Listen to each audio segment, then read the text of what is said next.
So often we hear a lot of negative things about Africa. We in South Africa, we've heard a lot, I think enough of negative things regarding our nation. But there are certain people in our nation and all across our continent really who go above and beyond improving all the negative stereotypes about Africans completely wrong. Today, I'm in the presence of two of such individuals who are going to tell us about the amazing work that they have done, not just for the nation, but for the entire continent and the entire globe. Let's start with you. May you kindly just introduce yourself and tell the people about the wonderful work you've been doing. Thank you so much, and also thank you for having me. Also lovely to meet you, sir. Thank you. My name is Nomso Kana, and I'm a nuclear scientist by profession who happened to be bored in a reactor, then went into the broadband access space. Born and bred in the Eastern Cape, and my mom is Sotho. And she always says that, when it comes to solving people's lives or bringing solutions, you always have to look from what can benefit Africa. I never knew what that meant until later in life, in my career life. Yeah. As she mentions, there's a lot of input from her mother, and for us to breed more African geniuses, we need parents to definitely play their roles. Sir, please introduce yourself. Thank you so much. My name is Netshidzati. I was raised and born in Limpopo. My parents are all deaf. I think my innovation, it communicates with my background, how I was raised.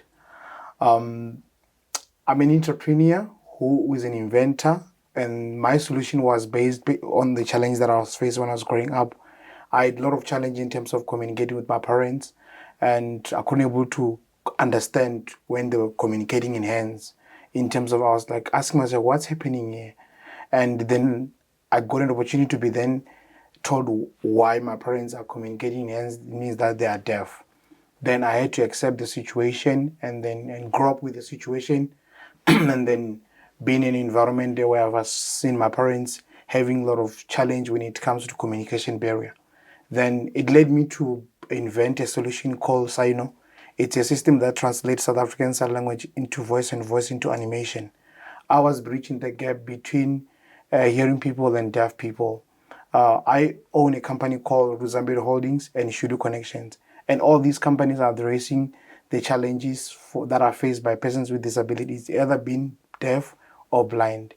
And in that space, I've managed to open a center for entrepreneurship where I'm helping persons with disabilities to build the solutions that can address the challenges that they're facing in Africa. Thank you. That's amazing. That's really, really amazing. So many of us just talk about the problems that we are in, the challenges that we are facing, the background we are coming from. But instead of you just talking about it and experiencing it, you have brought solutions not just to your family, but to everyone else. Can you tell us more about how you came about it? What knowledge, what skills did you have in order to come up with such a solution? I think the experience itself taught me a lot of things. I mean, I often tell people that, in order for you to have an innovation, you need to experience the challenge in order for you to bring the solutions. And then you need to have time to communicate with the end users.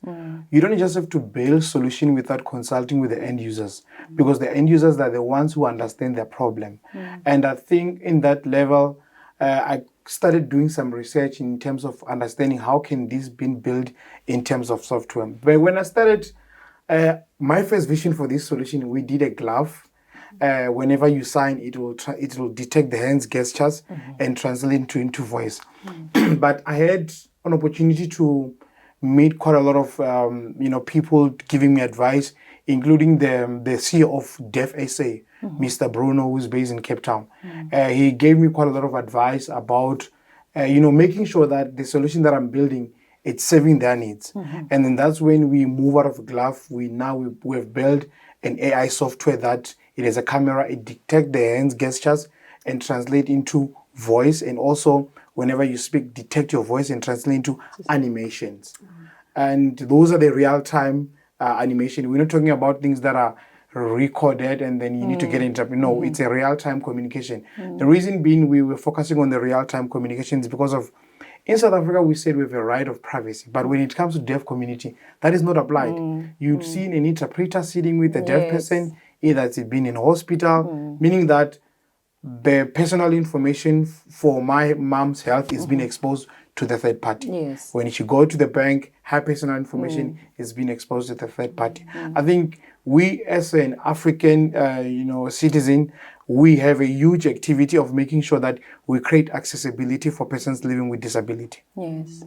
Yeah. That's wonderful. Thank you so And I much. liked how you mentioned that before you even implemented it in its Correct. fullness, you Correct. went and you did a lot of research to Correct. ensure that, it will work Correct. and it will serve the people that you want it for. Correct. And so many of us do have those ideas and innovations and all of that, but we need to understand the importance of research. Correct. And if you have some other idea that you would like to implement to bring solutions to other people and you need assistance with your research, be sure to contact +94 Research to assist you with your research. Ma'am, tell us how you went about your solutions. Look, growing up in rural areas and having the idea that you desire to be in a suburb area because, they have access to a lot of things. I think that's one of the things that really inspired me to get into the sciences, because I always wanted to have a solution that will prevent me from doing my chores, going fetching water. Yeah. And, such things, they do breed, some analytical and critical thinking in a person.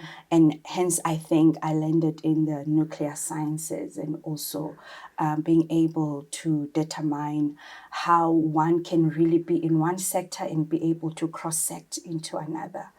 Hence, with my involvement in broadband infrastructure, as well as broadband access. What do I mean by that is, how do you build infrastructure that serves people that are underserved areas?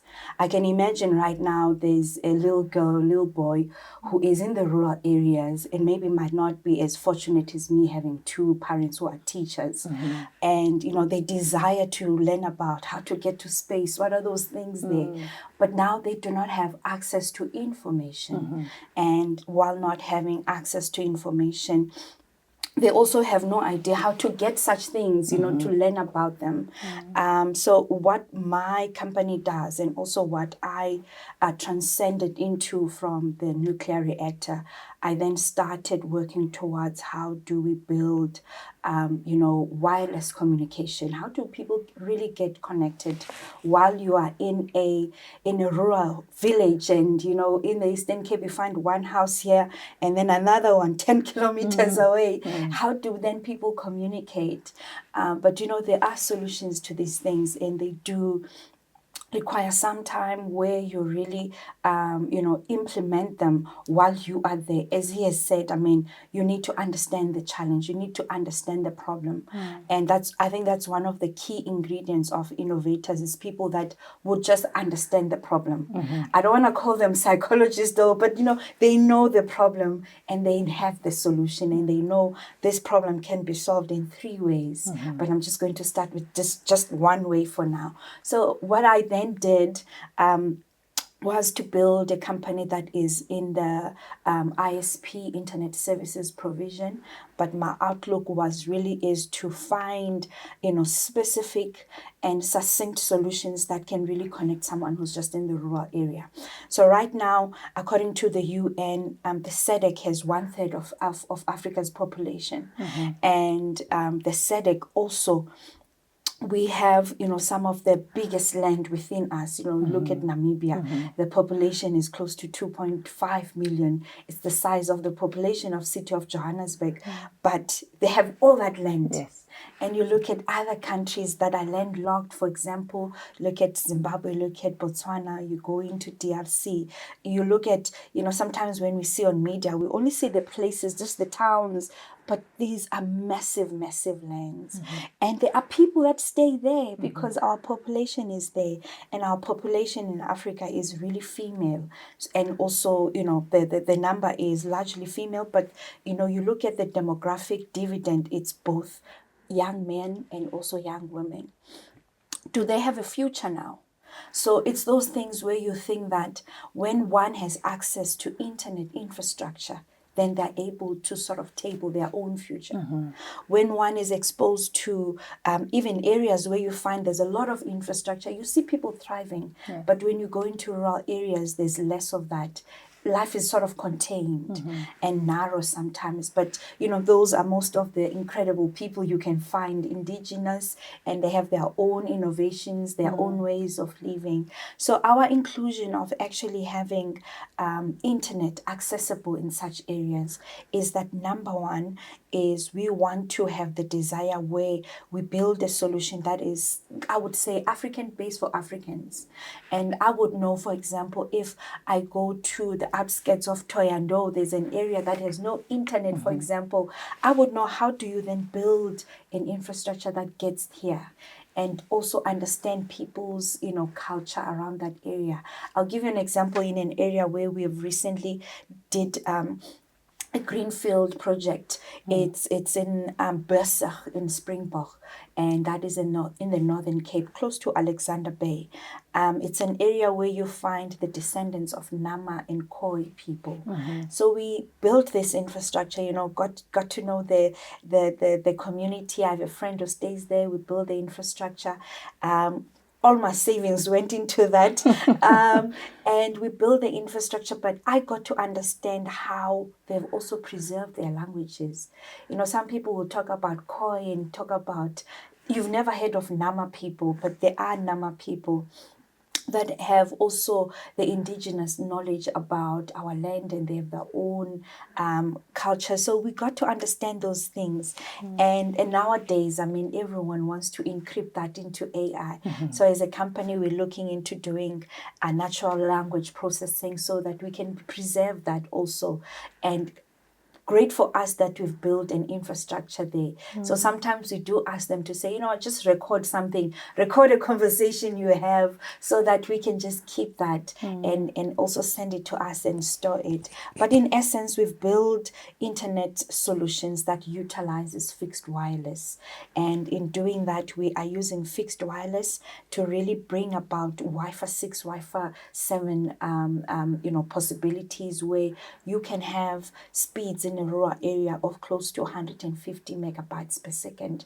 We tested in an area called Pankop in Mpumalanga. That's one area we got 115. I'll be honest, when we were testing it in Bursach, it's really in the outskirts. When you get to that area, there are areas that have, you know, we call them black sites. There's no internet at all. There's no connection at all. But you get to that place. So we've managed to do that. And when we first tested, in the house where we were testing, we got about 40 megabytes per second.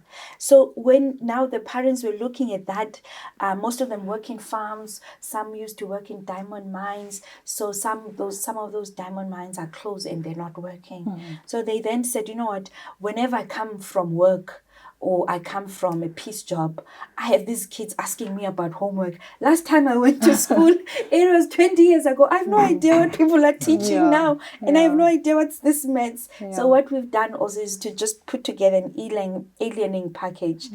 So that when they access our website, they go into we call it Wi-Fi for homework. They go into that, they see the classroom curriculum for South Africa.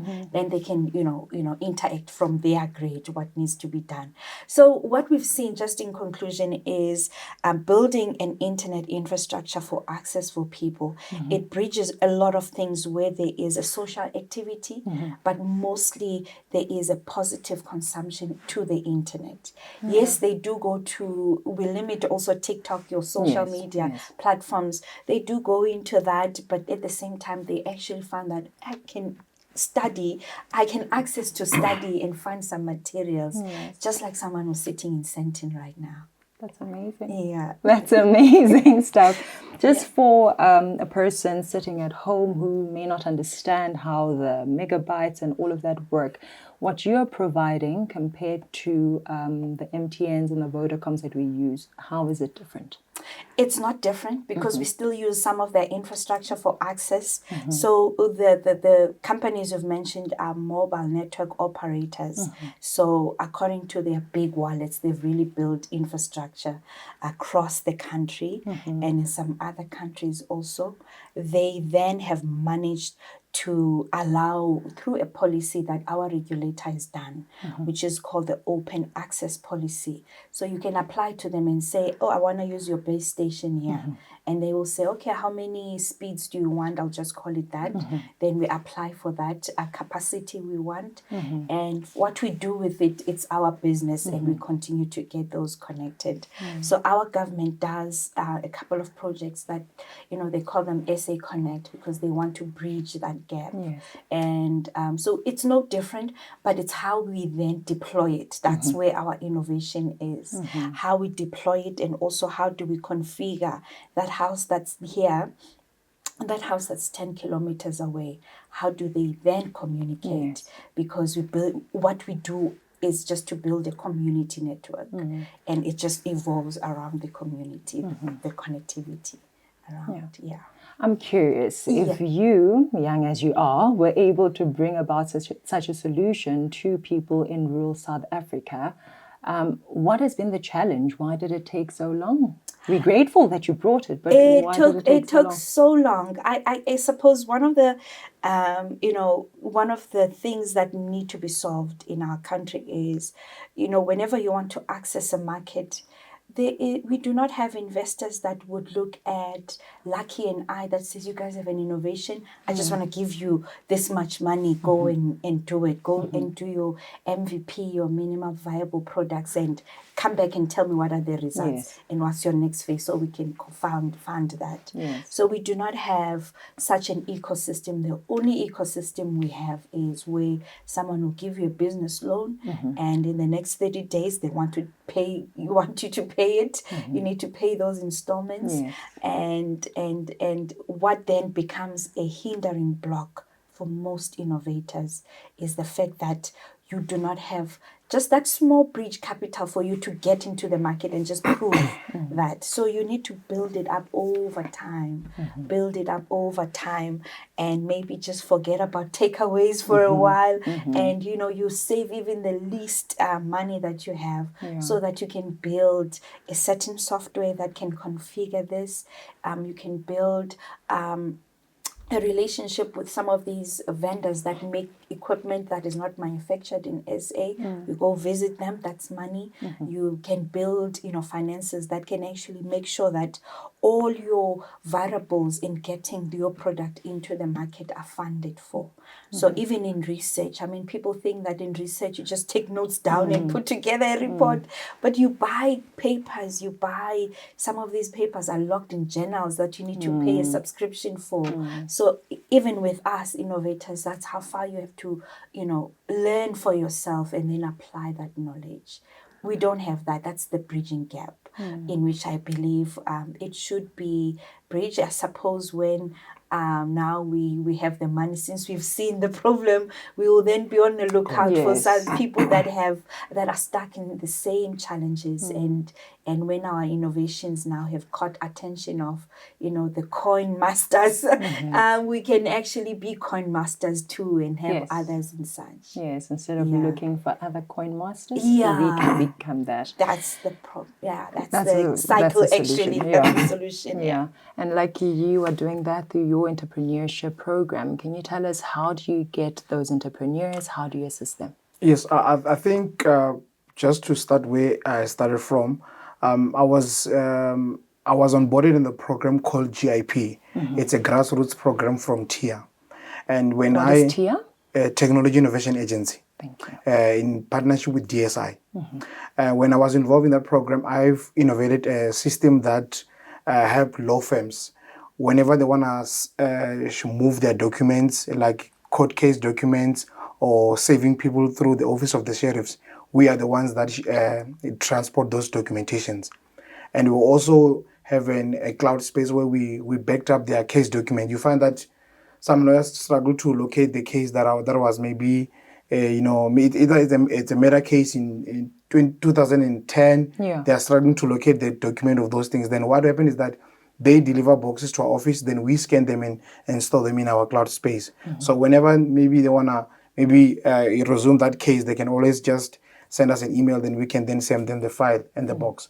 And through that program, I've managed to build an MVP and then MMP, and then I commercialize. As we speak now, the product has started break-even this year. The numbers are looking good, but We can see from the smile. Yes, we can. but our job was to make sure that we then we try and get the manual process that law firms are using, then try to digitize their processes and everything. And then after that, when Tia saw that I have an understanding of building a solution from ideation to commercialization, then we graduated to be sent to be center managers. Then we were given a funding to open a center. My first center was opened in Mpumalanga, and the center what focused on is that we're looking for any young people who have business ideas. We help them from ideation, design thinking, business management, product development, and commercialization. We have capacity to help them of helping them to reach to that level of commercializing the product. Yeah. And as we speak now, we've grown in such a way that now we even got telecom feature makers on board. They've invested in the center, and then now we're in the process of finalizing Google Hustle Academy to be on board.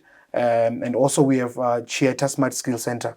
With the Chieta Smart Skill Center, we have partnered with them in all their smart skill centers to make sure that all our innovators, either it's in Eastern Cape, Limpopo, they can go to the Chieta Smart Skill Center to use their facility, either it's internet or access to what you call this 3D printing machines.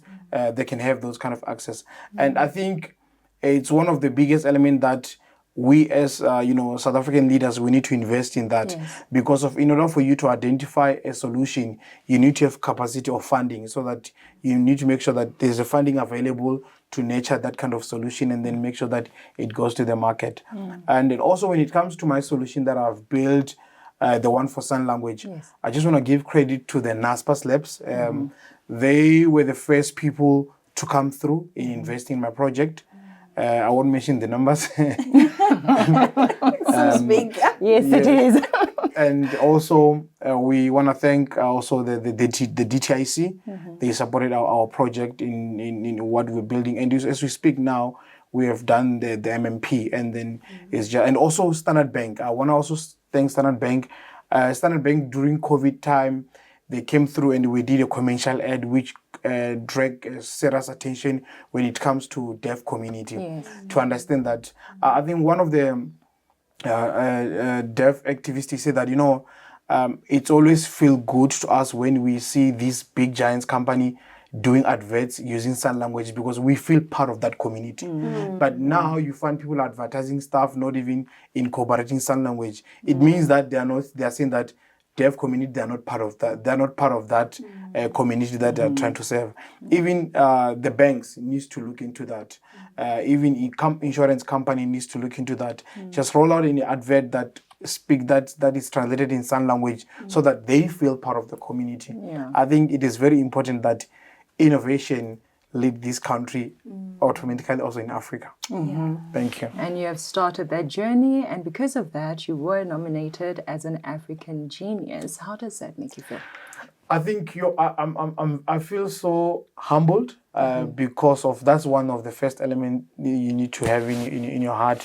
You need to lay low, and then you don't have to have wings, because of it helps you to go far.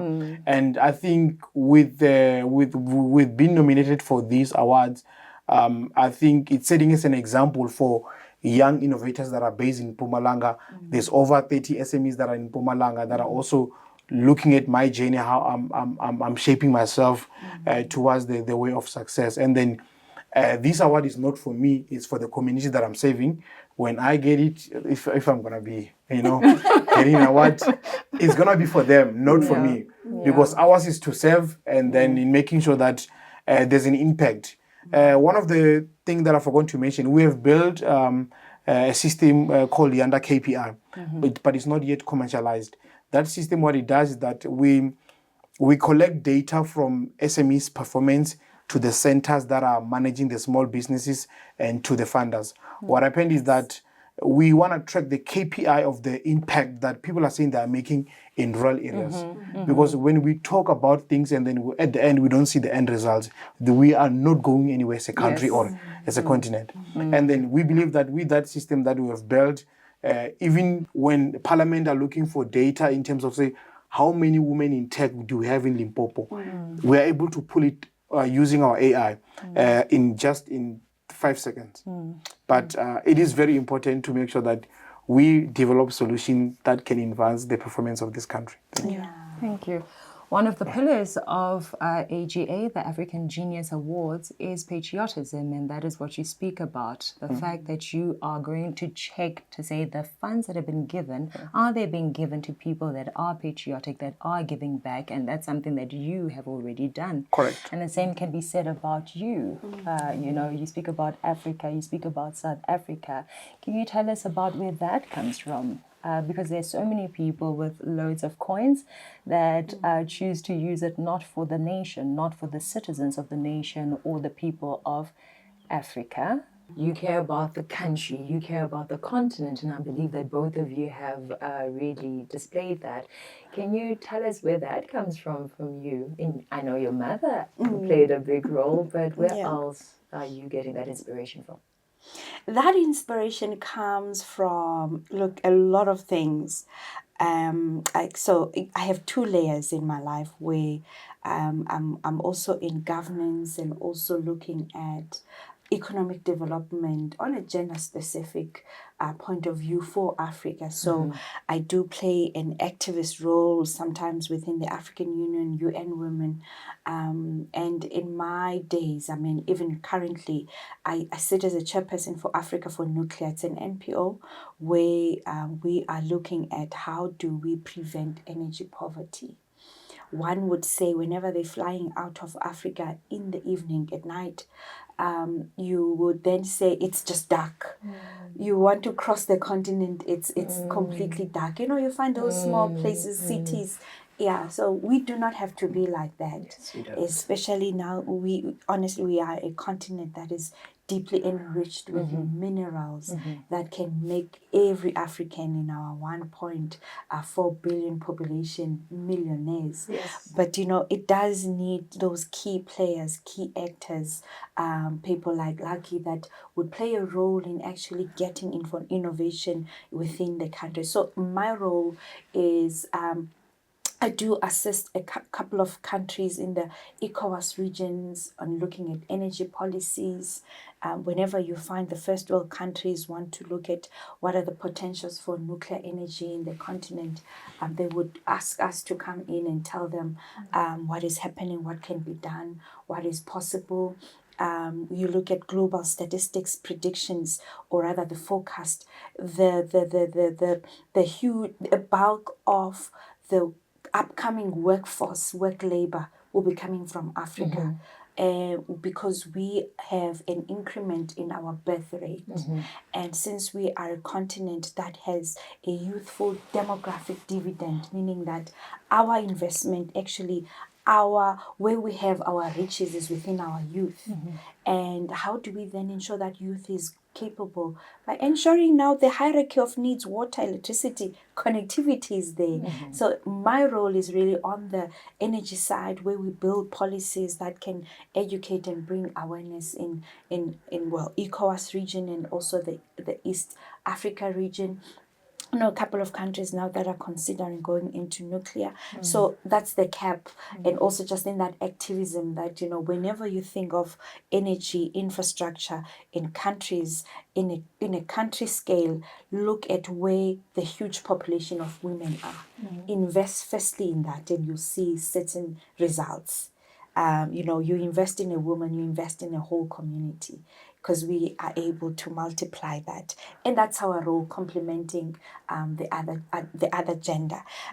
So in doing that, and also just to align it and then complement it with internet infrastructure, then that's where I saw that you would find that most of the vlog stars, the people that are doing the get ready with me, all those things, and the comedian coming from that is in the social media platforms, I read in some stats that it's mostly Africans.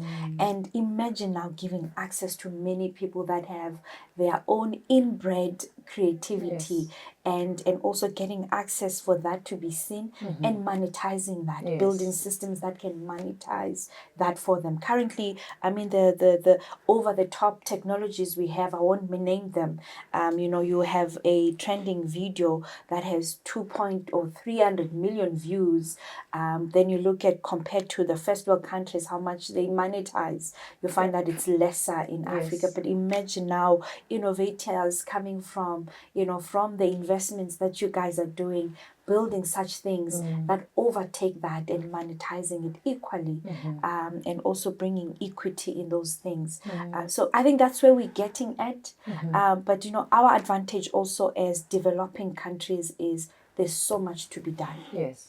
Unlike first world countries, for us, there's so many things we need to solve, and we need to really, press the buttons for people to be innovative, press the buttons for people to look within themselves and say, you know what, I know this challenge very well. This is the solution. These are the challenges that my forefathers have gone through. Now I have the solution that can actually stop it, and bring solutions that, makes the next generation live life easier. So that's the patriotism that I have, for Africans, solutions from Africans for Africans. And I think what you said there speaks also to another pillar of AGA, which is self-love. For you to be able to do that, you need to possess the self-love that AGA is about. And I guess that's why you're part of the nominees. Oh, man. Lucky. Another pillar is global competitiveness. Do you think what you have produced can compete with other products like it globally? Yes, correct. I think when I invented my solution, the one that translates South African style language into animation, DTSC saw potential in my solution, and we then attended an international exhibition like your GITEX.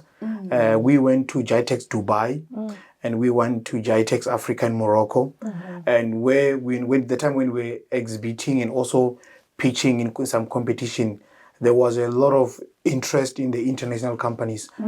But one of the biggest elements they mention is that first build this product in your own country, and then have a feedback based on how it has been developed. If maybe the feedback is positive and then already it's been used in your country, for us to implement in our country, that can be very easily.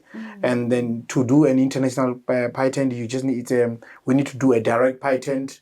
One of the countries that we're having a lot of interest in is UAE, because of that's when we got a lot of interest, including one of the university based in UAE. But we just want to make sure that we get a proper positive feedback in our country, and also we get a lot of users to use this product. Once we have that traction, then we can then file a patent for the UAE market. Be patriotic and be sure to use Lucky's product to ensure that he gets to the level that he needs to show that South Africans and Africans at large can compete on the global scale. What about yours? I've never heard of it. We're always hearing about, apart from the typical ones that we use in South Africa, we hear about Starlink. A lot of us have been saying, let's get Starlink in order to connect those in rural South Africa.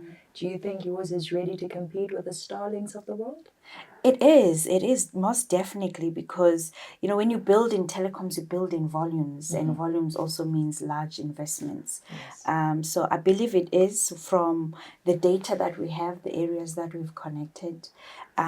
Also, just the idea that I've had in the vision was, I want to make internet connection and also just data availability, not to compete with your groceries, not to compete with your commitments that you need monthly. And we know that we have a gap in South Africa, between the have and the ones and the have-nots.